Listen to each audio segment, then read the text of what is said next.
২১ ফেব্রুয়ারি বাংলা ভাষাভাষী মানুষের জন্য একটি বিশেষ দিন। ১৯৫২ সালের এই দিনে বাংলা ভাষার জন্য প্রাণ দিয়েছিলেন আবুল বরকত, আব্দুল জব্বার, আব্দুস সালাম সহ নাম না জানা অনেকে। তাদের শ্রদ্ধা জানাতে ২১ ফেব্রুয়ারি ভোরে খালিফায়ে শহীদ মিনারে গিয়ে ফুল দিয়ে শুরু হয় দিনটি। অমর ২১ ও প্রভাত ফেরির গান আমার ভাইয়ের রক্তে রাঙানো ২১ ফেব্রুয়ারি। আমি কি ভুলিতে পারি ছেলেহারা শত মায়ের অশ্রু গড়ায়ে ফেব্রুয়ারি, আমার সোনার দেশের রক্তে রাঙানো ২১ ফেব্রুয়ারি। প্রভাত ফেরির সময় বাজতে থাকে সাংবাদিক ও লেখক আব্দুল গফফার চৌধুরীর রচিত এই গানটি। ২১ ফেব্রুয়ারি বাংলাদেশ সহ সব বাংলা ভাষা ব্যবহারকারী জনগণের গৌরব উজ্জ্বল একটি দিন। এটি শহীদ দিবস ও আন্তর্জাতিক মাতৃভাষা দিবস হিসেবেও সুপরিচিত। বাঙালির ভাষা আন্দোলনের মর্মত্ব ও গৌরব উজ্জ্বল স্থিতি বিজড়িত একটি দিন হিসেবে চিহ্নিত হয়ে আছে। ১৯৫২ সালে এই দিনে বাংলাকে পূর্ব পাকিস্তানের অন্যতম রাষ্ট্রভাষা করার দাবিতে আন্দোলনরত ছাত্রদের উপর পুলিশ গুলিবর্ষণ করে। এতে অনেক তরুণ শহীদ হন। তাদের মধ্যে অন্যতম হলো রফিক, জব্বার, শফিউর, সালাম, বরকত সহ অনেকেই। এর জন্য এই দিনটি শহীদ দিবস হিসেবে চিহ্নিত হয়ে আছে। ১৯৯৮ সালের ৯ জানুয়ারি রফিকুল ইসলাম নামের এক কানাডা প্রবাসী বাঙালি জাতিসংঘের তৎকালীন জেনারেল সেক্রেটারি কফি আনানকে একটি চিঠি লেখেন।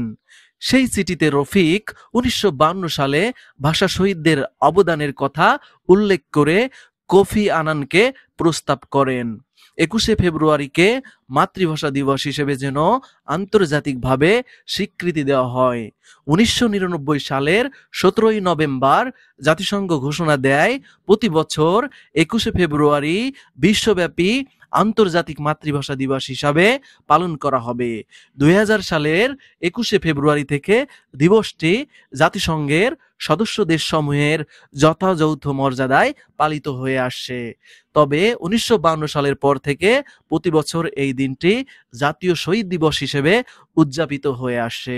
আর তারই ধারাবাহিকতায় শেখাটি তপনবাগযুক্ত মাধ্যমিক বিদ্যালয়ের শিক্ষক শিক্ষার্থী বৃন্দ সবাই মিলে এই দিন উদযাপন করার লক্ষ্যে খুবই ভোরে স্কুল ময়দান শহীদদের স্মরণে পুষ্প অর্পণ করেন। এ সময় শেখাটি তপনবাগযুক্ত মাধ্যমিক বিদ্যালয়ের প্রধান শিক্ষক মোহাম্মদ আজম খান জানান, আউযু বিল্লাহি মিনাশ শাইতানির রাজিম, বিসমিল্লাহির রহমানির রহিম। অধ্যকার আয়োজিত মহান ভাষা দিবস শহীদ দিবস উপলক্ষে আমাদের এই সমাবেশ, র্যালি এবং শহীদদের প্রতি শ্রদ্ধা নিবেদন দিবসে স্মরণ করছি সেই ২১ ফেব্রুয়ারি ১৯৫২কে, যেদিন ঢাকার রাজপথে রক্তে রঞ্জিত হয়েছিল। সেই শহীদদের রক্তে সালাম, বরকত সহ আরো অনেকে সেদিন বুকের রক্ত ঢেলে দিয়েছিল আমাদের এই বাংলা ভাষার জন্য। যেখানে আমরা জন্মগতভাবে বাঙালি, বাংলা ভাষায় কথা বলি, মায়ের ভাষায় কথা বলি, মায়ের মুখ থেকে যে ভাষা শুনে আমরা শিখেছি সেই ভাষাকে উল্টে দেওয়ার জন্য তৎকালীন শাসক গোষ্ঠী, পাকিস্তানি শাসক ও শোষক গোষ্ঠী আমাদের দেশের আপামর জনসাধারণের মুখের ভাষা কেড়ে নেওয়ার উদ্যোগ নিয়েছিল। সেই যখন ১৯৪৭ সালে বাংলাদেশ পাকিস্তানের সঙ্গে যুক্ত হয়ে পাকিস্তান ও ভারত নামে ভারতবর্ষ দ্বিখণ্ডিত হয়েছিল, তখন পাকিস্তানের বিশেষ করে পশ্চিম পাকিস্তানিরাই শাসন ক্ষমতা গ্রহণ করে। যদিও বাংলাদেশের মানুষ বা এই পূর্ব বাংলার মানুষ বেশি সংখ্যাগরিষ্ঠ ছিল, তারপরেও তারাই শাসক গোষ্ঠী হয়েছিল। যে কারণে তারা মনে করেছিল যে যদি বাংলা ভাষা থাকে তাহলে বাঙালিরা একদিন রুখে দাঁড়াতে পারে এবং তাদেরকে শাসন করা কঠিন হতে পারে। তাই বাংলা ভাষাকে উঠিয়ে দিয়ে উর্দুই একমাত্র রাষ্ট্রভাষা ঘোষণা করেছিল তৎকালীন সেই গভর্নর জেনারেল কায়েদে আজম মোহাম্মদ আলী জিন্নাহ। তখনই ঢাকা বিশ্ববিদ্যালয় যখন এই ঘোষণা তিনি দিয়েছিলেন, তখনই ঢাকা বিশ্ববিদ্যালয়ের শিক্ষার্থীরা না না বলে প্রতিবাদ করেছিলেন। এরপর যেহেতু তারা মনে করেছিল যে বাংলা ভাষাকে উপেক্ষা করতে পারলে যদি রাষ্ট্রভাষা উর্দু করা যায় এবং উর্দুকেই রাষ্ট্রভাষা করবে সেই ঘোষণা দিয়েছিল, তাহলে বাঙালিরা তাদের স্বকীয়তা ভুলে যাবে, তাদের স্বাধীন চেতনা ভুলে যাবে, এই ধরনের আশা নিয়েই তারা বাংলা ভাষাকে উপেক্ষা করেছিল। সেই 1947 সালের পর থেকেই বাংলা ভাষা নিয়ে আন্দোলন শুরু হয়। 1948 সাল থেকেই আন্দোলনটা এগিয়ে যায়। এরপর 1952 সালের 21শে ফেব্রুয়ারি বাংলা ভাষাকে রাষ্ট্রভাষার দাবিতে ঢাকার রাজপথে, বিশেষ করে ঢাকা বিশ্ববিদ্যালয়ের শিক্ষার্থীরা মিছিল বের করে। পুলিশের 144 ধারা উপেক্ষা করে মিছিল এগিয়ে যেতে থাকলে তখন পুলিশ সেই পেটুয়া বাহিনী বাঙালি ছাত্রদের উপর গুলি চালায়।